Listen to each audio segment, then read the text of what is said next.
So friends আজি আকৌ এটা নতুন ভিডিঅ' লৈ আহিছোঁ আপোনালোকৰ মাজলৈ। আজি মই দেখাম আমাৰ চিৰিয়েল। মই ইয়াৰ আগৰ ভিডিঅ'টোত কৈছিলোঁ যে আমাৰ চিৰিয়েল আহিনৰ আবেলি ফ্ৰম 18 জানুৱাৰী 18 জানুৱাৰীৰ পৰা টেলিকাষ্ট হ'ব ৰঙত। তো আজি মই আপোনালোকক আমাৰ লোকেশ্যনটো দেখাম। এই ঘৰটো দেখিছে, এইটো আমাৰ প্ৰাইমেৰী লোকেশ্যন, মেইন লোকেশ্যন এইটো। এতিয়া ইয়াতে গোটেই আৰ্টিষ্টখিনি আছে, আজি মোৰো চিন আছে। আহক আমি ঘৰটোৰ ভিতৰত যাওঁ আৰু যিখিনি আৰ্টিষ্ট আছে সেইখিনিক লগ পাওঁ আৰু চিৰিয়েলখনৰ বিষয়ে কথা পাতোঁ। আহক।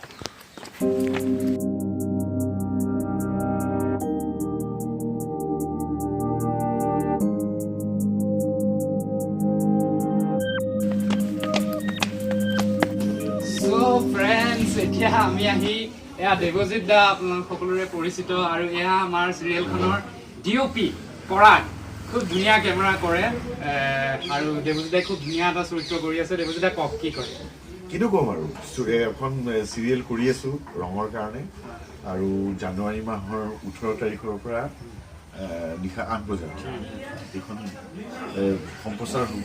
গতিকে আমি আশা ৰাখিছোঁ আমাৰ আগৰ যিবিলাক চিৰিয়েল মানে দৰ্শকে আঁকোৱালি লৈছিলে, ঠিক তেনেকৈ এইখন চিৰিয়েলো আঁকোৱালি ল'ব।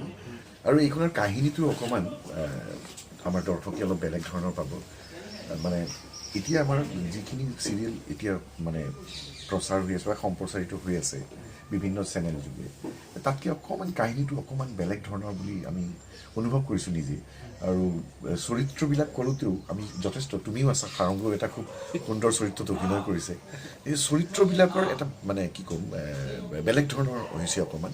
আৰু গোটেই চিৰিয়েলখনৰ টেকনিকেল ট্ৰিটমেণ্টটো অকণমান বেলেগ ধৰণৰ হৈছে। মই ভাবোঁ যে দৰ্শকে এটা বেলেগ ধৰণৰ উপস্থাপন এইবাৰ দেখিবলৈ পাব, অকণমান উন্নত মানৰ কৰিবলৈ চেষ্টা কৰা হৈছে। তাৰপিছত বাকীখিনি আপোনালোকৰ ওপৰত, আপোনালোকে চাব, আমাক দিহা পৰামৰ্শ দিব, যাতে আমি আৰু ভাল কাম কৰি যাব পাৰোঁ। থেংক ইউ দেৱজিৎ দা, থেংক ইউ।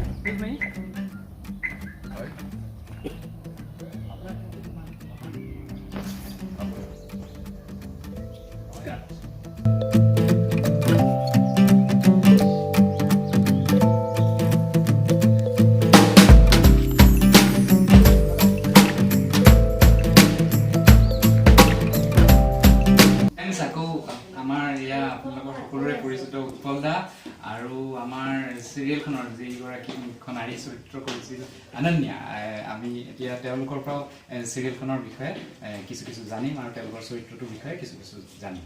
উৎপল দা কওক প্ৰথমতে।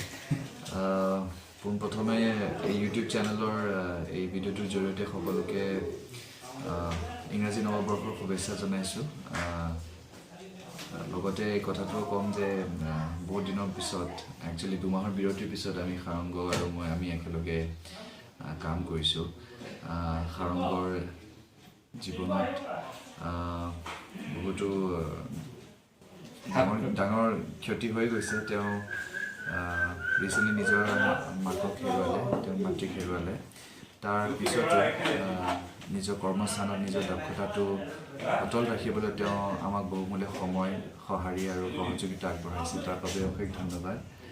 আৰু সাৰংগৰ কাম মই আগৰ পৰাই ভাল পাওঁ, আৰু এতিয়াও এনেকৈ ইমান সবল আৰু খুব সুন্দৰ চৰিত্ৰ ধুনীয়াকৈ তেওঁ ৰূপায়ণ কৰাৰ বাবে মই আৰু উৎসাহিত, আনন্দিত, আৰু তেওঁ উজ্জ্বল ভৱিষ্যতৰ কামনা কৰিছোঁ। লগতে অনন্যাক কি বুলি ক'ম, অনন্যাক বহু বছৰ আগতে লগ পাইছিলোঁ, তেতিয়া অকণমানি আছিলে, হায়াৰ ছেকেণ্ডেৰী পঢ়ি আছিল। এতিয়া তাই অলপ সেইটোতকৈ অলপ ডাঙৰ হ'ল, কিছু বছৰ অতিক্ৰম কৰিলে আৰু খুব অভিজ্ঞ হ'ল। চৰকাৰে মাতিছে অনন্যাক, গতিকে অনন্যাৰ কামখিনিও প্ৰশংসনীয়, কাৰণ তেওঁৰ নিজৰ এটা সুকীয়া স্থান আছে, অভিনয় যিটো শৈলী আছে তেওঁৰ, আৰু সেই শৈলীটোৱে আমাৰ এই আহিনৰ আবেলিৰ ধাৰাবাহিকখনক এক নতুন মাত্ৰা দিব বুলি মই আশা কৰিছোঁ, যিহেতু তেওঁ এগৰাকী প্ৰটাগনিষ্টৰ ভূমিকাত আছে, আৰু আমি সকলোৱে তেওঁক সহযোগিতা আগবঢ়াইছোঁ। আশা কৰিছোঁ আমাৰ সহযোগিতাই অনন্যাই যিটো চৰিত্ৰ ৰূপায়ণ কৰিব সেইটোত যথেষ্ট সহায় কৰিব। বৰঞ্চ বিজুতি লগতে মই থাকিলে বিজুতি হোৱাটো সম্ভাৱনাটো বহুতেই বেছি। তথাপিও সকলোৰে নিষ্ঠা, সহযোগিতাৰ কাৰণে কামখিনি সম্পন্ন কৰিবলৈ সক্ষম হওঁ। কথা কৈ থাকিলে বহুত দীঘলীয়া হয়, কিন্তু কথা এয়াই যে খুব ভাল লাগিছে, খুব সুন্দৰ পৰিৱেশ, কিয়নো ভাল লগা মানুহৰ মাজত ভাল পৰিৱেশত কাম কৰি সকলোৰে ভাল লাগে আৰু তেনেকুৱা এটা পৰিৱেশে সৃষ্টি কৰিব ওলাইছে আৰু আগবঢ়াইছে আমাৰ পৰিচালক ৰূপকমল হাজৰিকাই আহিনৰ আবেলিৰ যোগেদি, য'ত দৰ্শকক এটা নতুন চিন্তা, এটা নতুন ভাৱ দিবলৈ চেষ্টা কৰা হৈছে। কিছুমান খুব বাস্তৱধৰ্মী বিষয়ক লৈ আমি এই ধাৰাবাহিকখন নিৰ্মাণ কৰিছোঁ আৰু সকলোৱে খুব সুন্দৰ কাম কৰিছে। বহু বিৰতিৰ পিছত দিব্যদাক ভ্ৰাম্যমান থিয়েটাৰৰ পিছত এই ধাৰাবাহিকখনৰ এটা খুব গুৰুত্বপূৰ্ণ চৰিত্ৰৰ ৰূপত দেখা পোৱা যাব। লগতে থাকিব অংকিতা শইকীয়া, দেৱজিৎ দা আছে, প্ৰসিদ্ধ নাট্যকৰ্মী অভিনেতা অপৰ্ণা বাইদেউ আছে, বাচ্চু দা আছে, ত্ৰিবেণী বা আছে। দীঘলীয়া বিৰতিৰ পিছত ত্ৰিবেণী বাই চিৰিয়েলখনত কৰিছে আৰু অলপমান ডিষ্ট্ৰেক্ট হৈ থকা চিনো চলি আছে।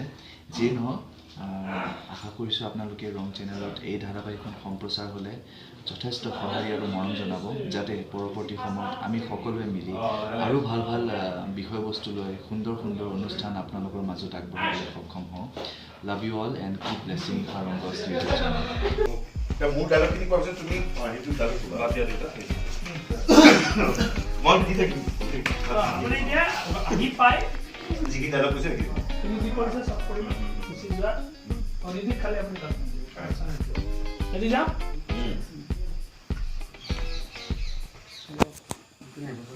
ক'লে অনন্যা ক্লাছ 12ত পাওঁতে পাইছিলে উৎপলদাই। একজেক্টলি ময়ো তাই ক্লাছ 12 মানত থাকোঁতে তাইৰ লগত মই অভিনয় কৰিছিলোঁ। আমাৰ অনন্যা কিবা এটা কোৱা। উৎপলদাই ইমানখিনি কোৱাৰ পিছত মই মোৰ ওচৰত শব্দ নাই বৰ্তমান আৰু কি ক'ম। কেনেকুৱা লাগিছিলে? সেইটোকে প্ৰকাশ কৰোঁ আৰু যে মোৰ কাৰণেও অলমষ্ট 5-6 বছৰ বিৰতি হৈ গৈছিলে মাজতে। লাষ্ট আই থিংক হাই ছেকেণ্ডেৰী থাকোঁতে কৰা, হাই ছেকেণ্ডেৰী ডিগ্ৰী ফাৰ্ষ্ট ইয়েৰ, তাৰপিছত মই হায়াৰ ষ্টাডিজৰ কাৰণে বাহিৰলৈ গুচি গৈছিলোঁ। ডিগ্ৰীয়ে মই আশা একেবাৰে কৰা নাছিলোঁ, কিন্তু কোনোবা এদিন ঘপককৈ সাৰংগদাৰ মেছেজ আহিলে ফেচবুকত, অনন্যা তুমি গুৱাহাটীতে আছা নেকি, কাম কৰিবা নেকি?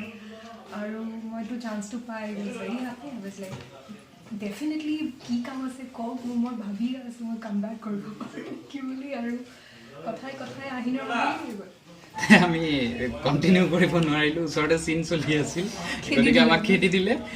এতিয়া কথাখিনি কণ্টিনিউ কৰিম। অ'কে, মই কৈ আছিলোঁ যে চিৰিয়েলখন মই পটককৈ পোৱা নাছিলোঁ, যদিও মোৰ অকণমান এক্সপিৰিয়েঞ্চ আছিলে। এই মোৰ মাতিয়ে আছে পিছফালে। যদিও মোৰ পূৰা এক্সপিৰিয়েঞ্চ আছিলে অলপমান আগৰ, তথাপিও মোৰ বহুত ৱৰ্কশ্বপ কৰিব লগা আছিলে। বহুত বেছি ছিৰিয়াছ হয়। ইয়াতেও আহি আমাৰ এক্টিঙৰ ৱৰ্কশ্বপ চলি থাকে, চিনছ আমি আগৰ পৰাই পঢ়ি থাকিব লাগে আৰু কৰি খুব ভাল লাগিছে। আশা কৰিছোঁ যে আপোনালোকে আমাৰ কৰি যিমান ভাল লাগিছে, আশা কৰিছোঁ আপোনালোকেও সিমানেই ভালকৈ আঁকোৱালি ল'ব চিৰিয়েলখন।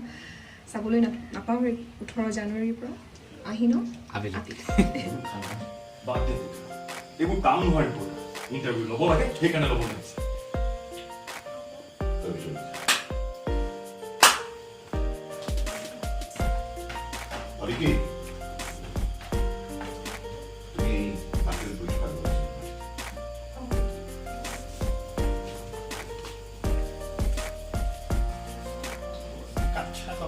আপোনালোকে দেখিলে আজি আমাৰ দেৱজিৎ দাক লগ পালোঁ, আমাৰ ডিউপিক লগ পালোঁ, অনন্যাক লগ পালোঁ, উৎপল দাক লগ পালোঁ, আৰু বহুতো আৰ্টিষ্ট আছে। মই আপোনালোকক দেখাই থাকিম আমাৰ আৰু চিৰিয়েলখনৰ বিষয়ে আপোনালোকক জনাই থাকিম।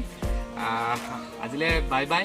আৰু যিখিনিয়ে মোৰ চেনেলটো ছাবস্ক্ৰাইব কৰা নাই কৰি লওক, কাৰণ এই ধাৰাবাহিকখনৰ বিষয়ে আৰু বিভিন্ন আমাৰ যিটো কালচাৰেল লাইনটোৰ বিষয়ে বিভিন্ন কথা জানিবলৈ কাৰণে মোৰ চেনেলটো অতি সোনকালে ছাবস্ক্ৰাইব কৰক, লাইক কৰক আৰু শ্বেয়াৰ কৰক। Thank you and love you all.